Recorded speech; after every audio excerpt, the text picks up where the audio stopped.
DE James Williams. What's up, y'all? Sorry that took so long. How you guys doing today? Good, how are you? I'm good. Yeah, good to hear. How's camp going? Good. It's been up and down, but like this is like the part of camp where it's like super hard to get through. It's like thicker. It's like I don't know. This is like the lull of the. This is like the lull of camp. So just powering through. How did you power through this week? I don't know. I have lots of motivations. I want to be the best version of myself, and that means I got to get through the harder stuff to get there. So, yeah. Was the version of you this year different from the version of you? I feel stronger, bigger. I have a lot more reps now. Stuff that was like different work that we did that was a lot harder for me now. It just kind of feels rudimentary. So.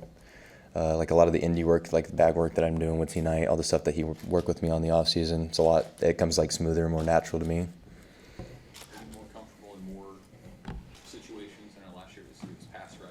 Yeah. Especially, is that still the case, or are you more comfortable in stopping the run and in those sorts of things? Yeah, that'll probably still be the case this year. I do feel a lot more comfortable stopping the run, and it's more of a mentality, so more so than it is technique for me.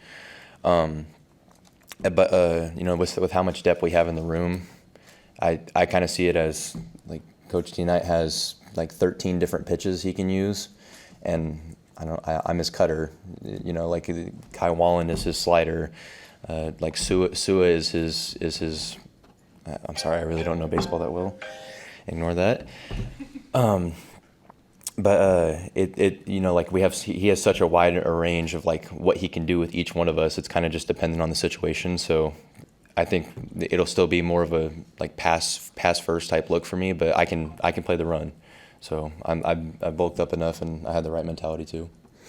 How fast did last year come for you? I mean, you go to this postgraduate camp, you get a late invite to the team, all of a sudden you're making sacks in key moments. I mean, when you think back to the path last year, how fast did that come?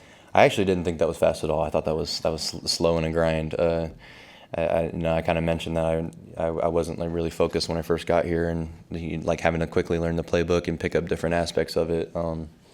I really felt most of that was attributed to Coach White and T-Knight really, and like Nash, Ty, and Jamari all kind of getting me ready for the moment. And it didn't really feel fast. It felt like it took forever to get to that point. I was dealing with a lot off the field and stuff like that, so for that to be like how my season ended, I was not expecting that at all, but I'm so grateful that I was able to get that opportunity. What's one of the biggest things you learned through those 4 games last year? I have got to take better care of my body.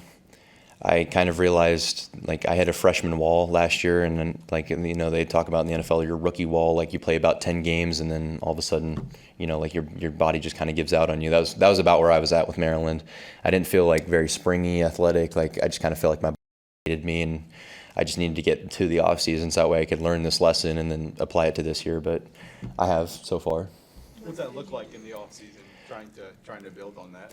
No, for sure. It's spending more time here than they require of me. It's making sure that I'm in early for treatment, or I'm staying longer for like different kind of like the tubs or the different kind of recovery options that they have for us. Just making sure that I feel the best available version of myself. Obviously, I'm not very big, so like being able to deal with all the guys in the trenches, it requires more out of me than it would, let's say, like Nash or Ty, like because they're built up, they have more of a callus to it. Like it requires like 100% of my energy as opposed to like like 80% of theirs. So I need to take it like ever more seriously than like maybe some of those guys do. What has the new facility and all the recovery aspects of that, how has that been a game changer for you? Oh, it's been huge. Like I said, I'm not very big, so I have to use my speed and stuff like that. But with that requires more out of your body. So, like being able to use the nap room, being able to use the float tubs, the boots, like I said, the tubs. Those are the best. But like even some of the new stretches that Coach Campbell has us doing, or like some of the new movements and stuff like that. I feel a lot better at this point than I did last year. Hey James, you're probably a guy who, if roster sizes aren't what they are in college football, never even gets his foot in the door. You know, if there's 100, if it's limited to 105, which is going to be down the road in some way, maybe you're not even on this team. Do you feel fortunate that you got in when you did in the changing landscape of college football before things changed like they're appearing to in the future? Yeah, I'm very fortunate. I do personally feel like I deserve to be here. You know, I feel like my talent is of that of anybody else in the room. Not to discredit anyone, like I genuinely think, that, especially in our defensive line room, we have the best in the country. You know, guys like Cam, Kai, Nash, Ty, Jamari, the big three. But then Sua, Vince. Even Keona Davis, like you guys will hear his name soon. He is really good. He will be the next big thing. But I do feel like I deserve to be up there with those guys. I feel like I can bring it just as much as any one of those guys can. So I'm very fortunate and I'm very blessed, very very favored by God. But I do feel like I deserve to be here. Not at all to discredit your ability. For sure. Like, they're probably not going to be able to have a post-grad camp. Yeah. Like in a couple of years when they're trying to shave players For off sure. the roster instead of add them to the roster. Is that you see that as like kind of unfortunate? Like some players who are coming out of junior college and are under the radar might not get the opportunity that you do? Yeah, that's disheartening to learn that. I'm assuming that's an NCAA rule that they're moving it down to 105. I'm sure we're shocked. But we've added some guys this year off the post grad camp. You know, Jalen Gramstead, and even some of the other camps. Like we just added a new kid named David. He's from Germany. He's huge. He has size 20 feet and he's 6'8". Like you don't get those opportunities to see those kind of guys if you don't get these camps. So the NCAA aside, I am a little upset that that's not being the case. But I am very fortunate that I was able to come into college football, not even just on a 125 fall camp or like just the roster size, whatever it is in general. I'm blessed that I get to play for. I get to earn money through my name, image, and likeness. There's so many people who came before me that didn't get to do that. Like, that's not fair to them. Like Reggie Bush didn't even have the Heisman Trophy in his house for accepting some money. Like I am now a part of that, and I feel like I joined college football at a great time. But yeah, I am very fortunate. Big credit to you that you made the conversation around you about redshirting last year a topic. Were you kind of happy with how it worked out? You got the 4 games, you kept the year, just how that all played out for you? Yeah, for sure. I had felt like after the Maryland game, I had kind of hit a wall, like I said, with my body. I just didn't feel like I could give the team the best of my abilities. So, Coach Rule brought me in. He's like, hey, we can play it against Wisconsin and Iowa. And obviously, I'm not going to play much against Iowa. They don't throw the ball. So, I'm thinking to myself, like, okay, it's play against Wisconsin and maybe a couple snaps of Iowa and lose a year of eligibility, or I get 2 to 3 more years to be the best version of myself working under, this great staff that we have here. So it was a hard decision, but Maryland, especially because Maryland was probably the worst game I've ever played in my life. I jumped off sides, I wasn't able to go get after Talia.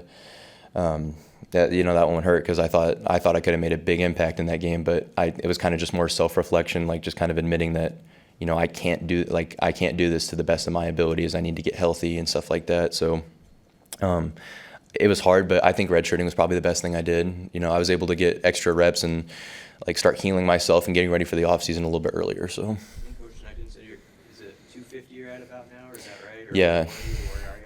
Yeah, right at about 250. I've kind of been dipping underneath that line a little bit, so he's been on me. But it's only for the best. I need to get bigger because, like I told you, I don't want to have to use all of my energy after every single play to be able to deal with 6'10", 340-pound offensive linemen, which I can do. But to be able to be at the best of my abilities and be able to do it for a long period of time, I need to be a little bit bigger. So that was one of the other reasons for redshirting. Did you play it last year? What did I play at? Yeah. Start of the season I was about 235, but like towards the back half of that season I was like around the time we played Maryland, I was probably like 228, like teetering under 225. I came into winter, first day weighed in at 228. So yeah, I may not look that big to you guys, but I've been trying. How'd you put on 22 pounds? I mean, is it all just the nutrition? I mean, in the weight room, what's been the formula? Yeah, it's nutrition is the key, is the name of the game for me. Like, it's the big key. I don't feel like my weight room numbers are bad at all. I can bench lift, or I can bench squat and clean just as much as most people in the room.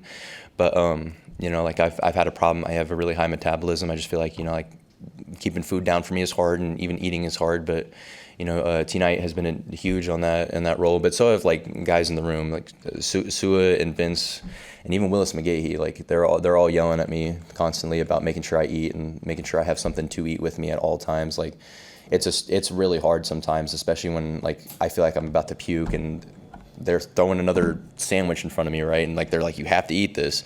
It's hard, but I know it's just for the best for me. James, you talked about the lull of training camp. Just what makes this week harder in particular? So this is the transition week. So we moved out of Selleck and we moved back to back to our houses, right? But like, you know, I got my girlfriend Aaliyah at home. You know, I love her, love being with her, right? So it's like it's hard to leave that sometimes when you're in the morning, or like, you know, like we have these long days which are fine when you're in Selleck, but you got the first couple of days, you know, you're excited, like, oh man, we get to hit each other, and then you put the pads on, it's like, man, we get to really hit each other, and then it's like, okay, well, we hit each other, all right, let's keep going, like.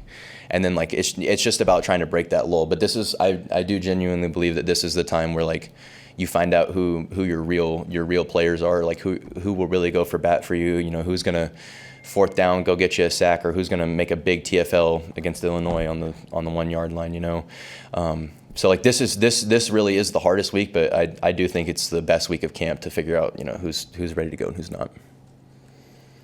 Yes, James. Thank you guys.